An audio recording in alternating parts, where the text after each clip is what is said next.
ஏசுண்டத்தும் ஜெயம். Praise the Lord my dear brothers and sisters. இந்த நாள்லையும் ஆவியானவர் உணர்த்தின காரியம் எப்படி மாறும். ஆவியானவர் உணர்த்தின வசனம் 1 சாமுவேல் அதிகாரம் 16 வசனம் 19. அப்பொழுது சவுல் ஈசாயினிடத்தில் ஆட்களை அனுப்பி, ஆட்டு மந்தையில் இருக்கிற உன் குமாரனாகிய தாவீதை என்னிடத்தில் அனுப்பு என்று சொல்லச் சொன்னான்.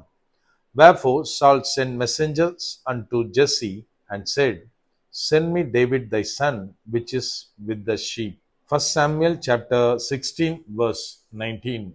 எனக்கன்மானவர்களே, இந்த இடத்துல என்ன வாசிக்கிறோம் அப்படின்னா, தன்னிடம் இருந்த வேலையாட்களை ஜெஸ்ஸியின் இடத்தில், அதாவது தாவீதுடைய தகப்பனாகிய ஈசாயின் இடத்தில் அனுப்பி, ஆட்டு மந்தையில் இருக்கிற உன் பையனை என்னிடத்தில் அனுப்பு அப்படின்னு சொல்வதாக நாம் இந்த இடத்துல வாசிக்கிறோம்.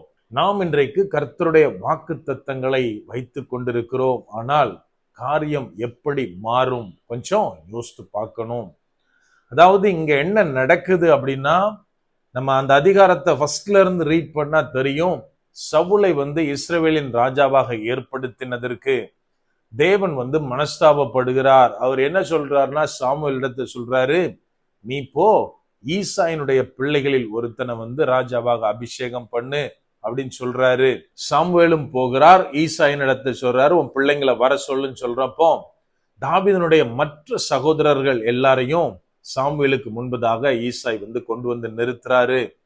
ஆண்டவர் சொல்றாரு, இவங்கள யாரும் இல்லை அப்படின்னு சொல்லி மறுபடியும் ஈசாயின் இடத்தில் கேட்கிறாரு, வேற ஏதாவது பிள்ளை இருக்கா உனக்கு அப்படின்னு கேட்டு, அதற்கு பிற்பாடுதான் ஈசாய் ஆடு மேய்த்து கொண்டிருந்த தாவீதை கொண்டு வராரு. சாமுவேல் தாவீதை ராஜாவாக அபிஷேகம் பண்ணுகிறார்.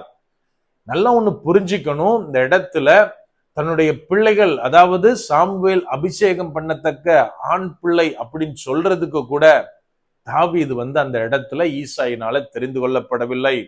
தன் சகோதரர்கள் மத்தியிலே ஒரு கனவீனப்படுத்தப்பட்டவனாய் தான் தாவீது அந்த இடத்துல காணப்படுகிறார். எனக்கு அன்பானவர்களே, இப்போ தாவீதுட்ட என்ன இருக்கு அப்படின்னா, ராஜரீக அபிஷேகம். ஆனால் அவர் இருக்கிற இடம் என்ன? ஆடுகள் மேய்த்து கொண்டிருக்கிற அந்த வனாந்தரமா இருந்திருக்கும். நம்ம இன்னைக்கு நம்மள நிறைய பேர் என்ன தெரியுமா, கர்த்தருடைய வாக்கு தத்தத்தை கையில வச்சிருக்கோம்.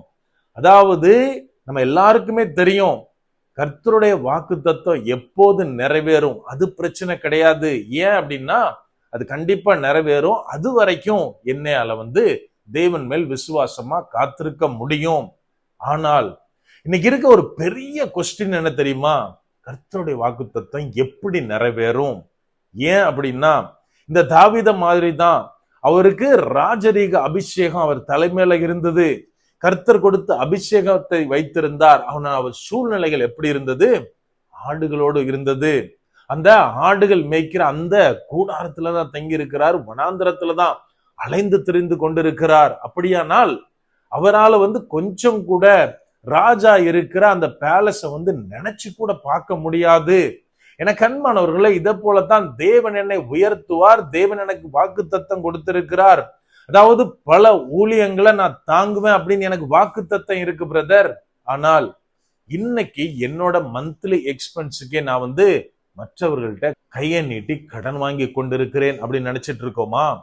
அதாவது தேவன் வாக்கு தத்தம் பண்ணியிருக்கிறார், என்னை ஒரு பெரிய ஜாதியாக்குவேன், பெரிய பலருக்கு கடன் கொடுக்கிற அளவுக்கு என்னை உயர்த்துவார், ராஜாக்களோடு பிரபுக்களோடு அமர வைப்பார் அப்படின்னு வாக்கு தத்தம் பெற்றிருக்கிறேன் பிரதர்.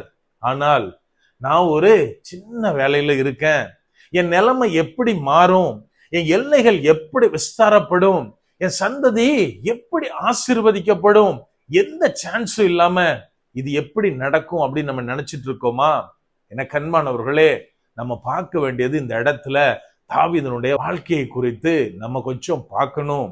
அதாவது தொடர்ந்து வாசிக்கும் போது நம்ம என்ன பார்க்கிறோம் அப்படின்னா, தேவனாலே விடப்பட்ட ஒரு பொல்லாத ஆவி சவுலை டிஸ்டர்ப் பண்ணுது. அவரால் நிம்மதியா இருக்க முடியல. சோ என்ன பண்றாருன்னா, கூட இருந்தவங்ககிட்ட, வேலையாட்கள்கிட்ட கேட்கிறாரு, என்ன பண்ணலான்னு ஐடியா கேட்கிறப்பதான் அவங்கள ஒருத்தர் சொல்றாரு, இந்த மாதிரி சுரமண்டலம் வாசிக்கிற யாராவது ஒருத்தர் இருந்தா அவர் அதை வாசிக்கும் போது அந்த ஆவியில இருந்து உங்களுக்கு சுகம் கிடைக்கும், விடுதலை கிடைக்கும் அப்படின்னு. இப்படியாக ஒருத்தர் சவுல்கிட்ட தாவீதை குறித்து சொல்றாங்க. அப்பந்தான் சவுல் தன்னுடைய ஆட்களை ஈசாயினிடத்தில், தாவீதினுடைய தகப்பனிடத்தில் அனுப்புகிறார்.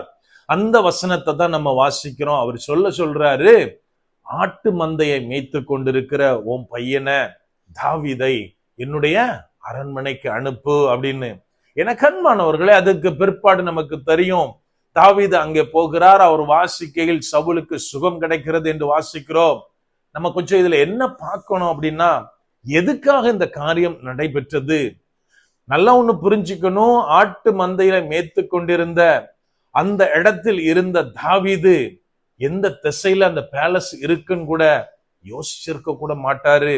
ஆனால் இப்ப தாவீதுக்கு அங்க நுழைறதுக்குள்ள துருப்பு சீட்டு கிடைச்சாச்சு, அந்த அட்ரஸ் தெரிஞ்சாச்சு. இதுக்காகத்தான் தேவன் தாவீதை அந்த அரண்மனைக்கு, அந்த பேலஸ்க்கு கொண்டு போறதுக்காகத்தான் இந்த காரியத்தை அனுமதிக்கிறார்.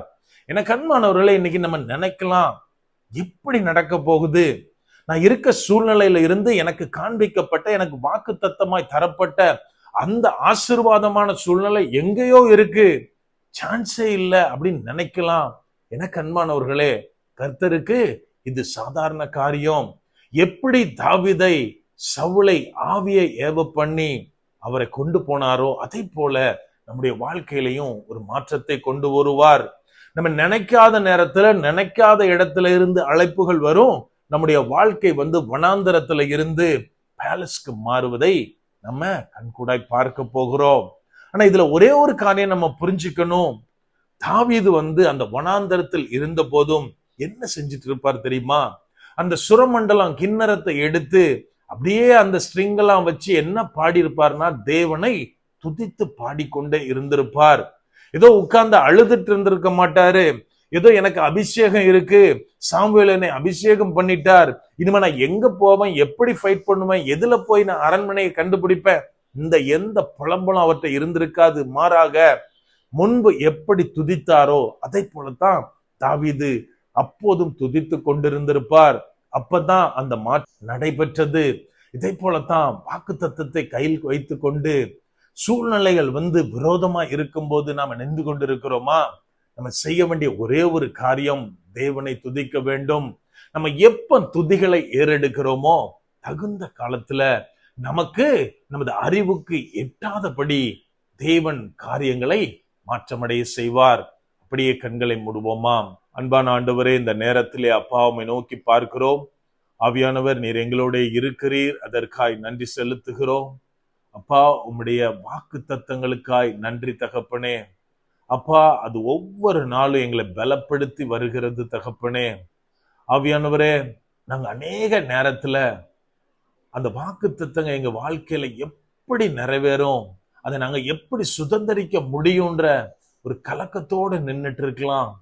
அப்பா, அதுக்குள்ள எந்த வழியும் எங்க வாழ்க்கையில இல்லாம இருக்கலாம். ஆனாலும் தகப்பனே, உம்மை மாத்திரம் நம்புகிறோம் அப்பா. அப்பா, நாங்க ஒவ்வொருத்தரும் மூலமாய், உமது கிருபையின் மூலமாய் மாத்திரமே எங்களுடைய ஒவ்வொரு ஆசீர்வாதங்களையும் வாக்கு தத்தத்தையும் சுதந்திரிக்க ஆவியானவரே நீர் எங்களுக்கு கிருபை பாராட்டுங்க அப்பா. காரிய சித்தியோ கர்த்தரால் வரும் அப்படின்னு நாங்க வாசிக்கிறோமே, அதை விசுவாசிக்கிறோம் தகப்பனே. எல்லாவற்றையும் நீங்க பொறுப்படுத்திக்கோங்க, பலப்படுத்தி ஆசீர்வதிங்க. மீட்பர் இயேசுவின் மூலம் ஜெபிக்கிறோம். ஜெபம் கேளும் எங்கள் நல்ல பிதாவே. ஆமென். God bless.